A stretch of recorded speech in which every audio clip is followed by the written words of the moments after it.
तो जो primary endosperm nucleus होता है, पैन होता है, उसमें बहुत सारे माइटोटिक डिवीजन होता है, रिपीटेटिव समसूत्री विभाजन होता है। उसके बाद ही एट द एंड एंडोस्पर्म की फॉर्मेशन होती है। और ये क्या होता है, एक न्यूट्रिटिव टिश्यू होती है। ठीक है, इसमें क्या रहता है, फूड स्टोर रहेगा और जो कि आपका जो एम्ब्रियो डेवलप कर रहा है उसको क्या करेगा, ये नरिश करेगा।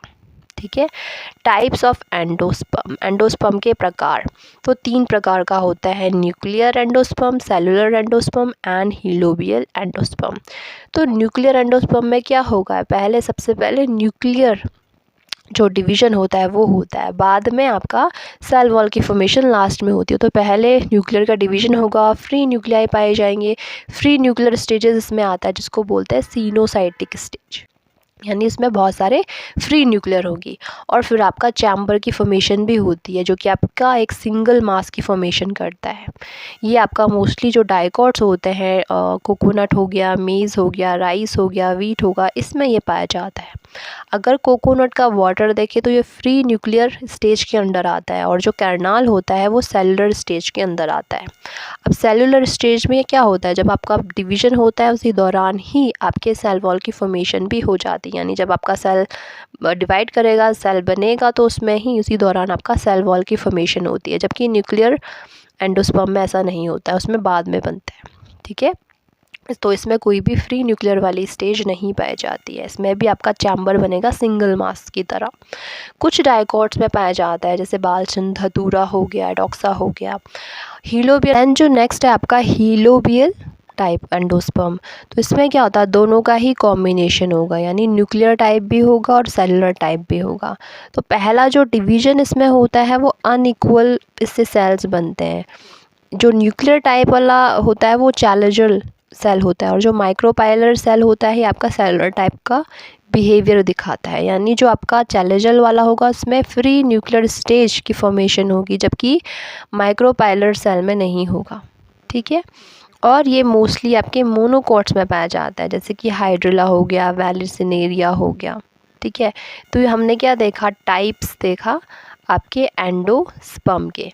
नेक्स्ट जो आ जाता है आपका स्टेजेस ऑफ एम्ब्रियो। तो एम्ब्रियो के डेवलपमेंट में भी स्टेजेस पाए जाते हैं, जैसे कि सबसे पहले क्या बनेगा, आपका जायगोट बनेगा। जायगोट आपका सिंगल सेल होता है, इसमें आपका एग और स्पर्म के फ्यूजन के बाद डिप्लॉइड ये जायगोट बनता है, और ये डोरमेंट होता है, यानी सुप्तावस्था में होता है, और ये सराउंड करेगा एंडोस्पर्म, इसको सराउंड करेगा ताकि इसको न्यूट्रिशन प्रोवाइड किया जा सके। देन इसके बाद आता है, जायगोट के बाद जो डेवलपमेंट स्टेज में आता है टू सेल्ड प्रो एम्ब्रियो।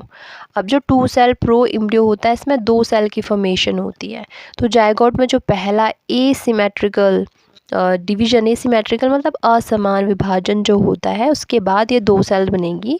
एक को बोलेंगे टर्मिनल सेल, एक को बोलते हैं बेसल सेल। टर्मिनल ऊपर की साइड होगा, और उसको एसिमेट्रिकल इसलिए बोलते हैं क्योंकि अनइक्वल साइज़ में होता है। तो टर्मिनल जो रहेगा वो छोटा रहेगा, बेसल वाला बड़ा रहेगा।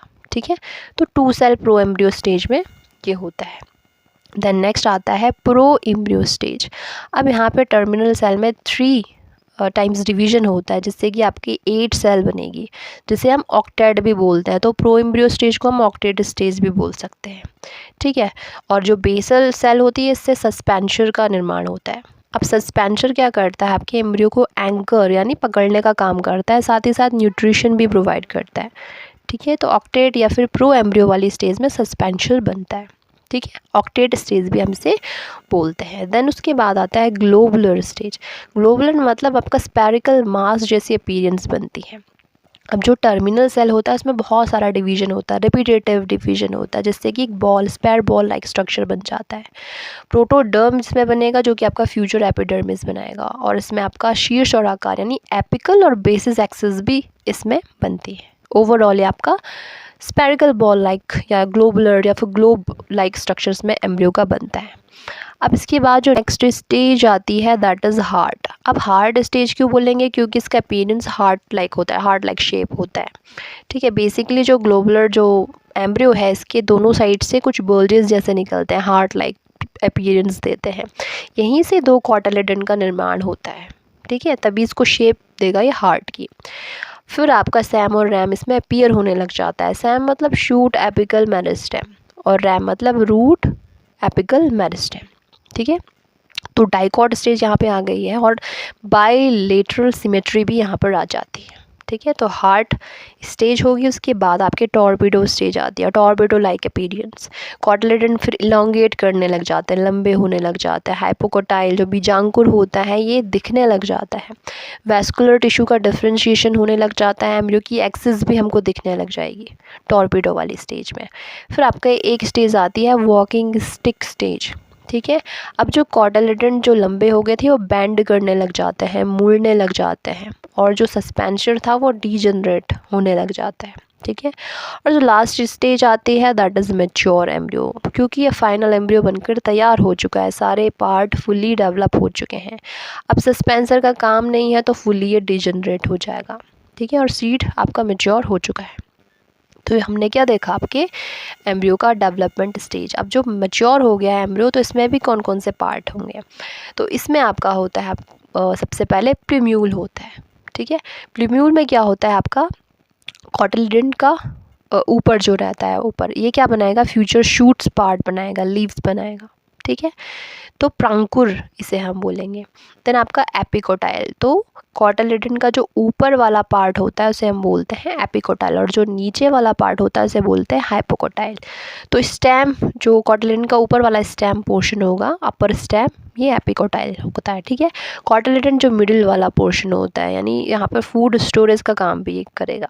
ठीक है, हाइपोकोटाइल कोटाइल के नीचे वाला लोअर स्टेम, रेडिकल जो आपका फ्यूचर रूट बनेगा। तो ये मैच्योर पार्ट्स हो गए। ठीक है, देन सस्पेंसर मैंने बताया, तो इसका काम क्या होता है, जो 2 सेल्ड प्रो एम्ब्रियो वाली स्टेज थी वहाँ के बेसल सेल से ये बनता है। काम इसका एम्ब्रियो को एंकर करना होता है, एंडोस्पर्म में ये पुश करेगा ताकि एब्जॉर्ब कर सके न्यूट्रिएंट्स को। और टॉर्पिडो और वॉकिंग स्टिक वाली स्टेज आते आते ये डीजनरेट हो जाता है क्योंकि इसका काम ख़त्म हो जाता है। ठीक है, लास्ट में आपका डाइकोट एम्ब्रियो और मोनोकोट एम्ब्रियो क्या होता है, सिंपली नाम से आप पढ़ सकते हो। डाइकोट मतलब 2 कॉटिलेडन जिसमें होंगे। ठीक है, अब यहाँ पे कोई भी प्रोटेक्टिव शीथ प्रेजेंट नहीं होगी, हार्ड स्टेज में ये क्लियरली विजिबल होता है। ठीक है, अब प्लूम्यूल भी डायरेक्टली एक्सपोज रहता है, इसमें रूट में भी कोई प्रोटेक्शन नहीं होता, यानी रेडिकल भी एक्सपोज रहेगा, कोई भी प्रोटेक्टिव शीथ नहीं रहती है, कोई भी एपीब्लास्ट नहीं रहता है, जैसे कि एक कैप्सेला इसका एग्जाम्पल हो गया, बीन मस्टर्ड वगैरह। मोनोकोट एम्ब्रियो मतलब एक ही कॉटिलेडन है जिसे हम स्क्यूटेलम भी बोलते हैं।